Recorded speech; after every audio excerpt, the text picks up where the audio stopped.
एक लक्षात घ्या, काल माननीय शरद पवार साहेबांनी जे सांगितलं आहे की निवडणुका हरल्यावर लोकसभेच्या लाडका भाऊ लाडकी बहीण, बरं का, लाडका छोटा भाऊ लाडका मोठा भाऊ, हे सगळं त्यांना आठवायला लागलं.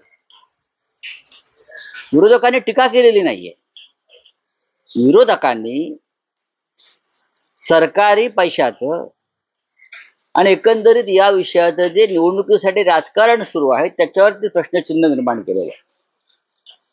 आता लाडक्या बहिणीला फक्त 1500 रुपये आणि लाडक्या भावांना मला वाटतं 12वी पास झालेल्यांना 6000 आणि पदवीधरांना 10,000.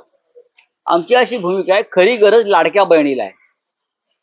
ती घर चालवते, घरात भाऊ बेरोजगार, नवरा बेरोजगार, नोकऱ्या नाहीत. आज पाहिला असेल एअर इंडियाच्या कार्यालयासमोर 2000 लोडरच्या जागा भरण्यासाठी 25,000 सुशिक्षित तरुणांची झुंबड उडाली. ही या महाराष्ट्राची स्थिती आहे. हे सगळे लाडके भाऊ आहेत. यांनाही 10,000 रुपये द्या आणि लाडक्या बहिणींच्या खात्यावर सुद्धा 10,000 रुपये टाका. 1500 ने काय होतं हो? मुख्यमंत्र्यांचं घर चाललं का 1500 रुपये?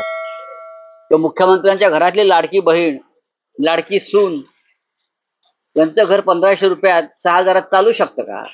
तर आमची अशी भूमिका आहे की लाडक्या बहिणीवरती अन्याय कशा करता करताय. लाडक्या बहिणीलाही 10,000 रुपये द्या, लाडक्या भावालाही 10,000 रुपये द्या आणि स्त्री पुरुष समानता हे तुम्ही या महाराष्ट्रात दाखवून द्या. हीच आमची भूमिका आहे.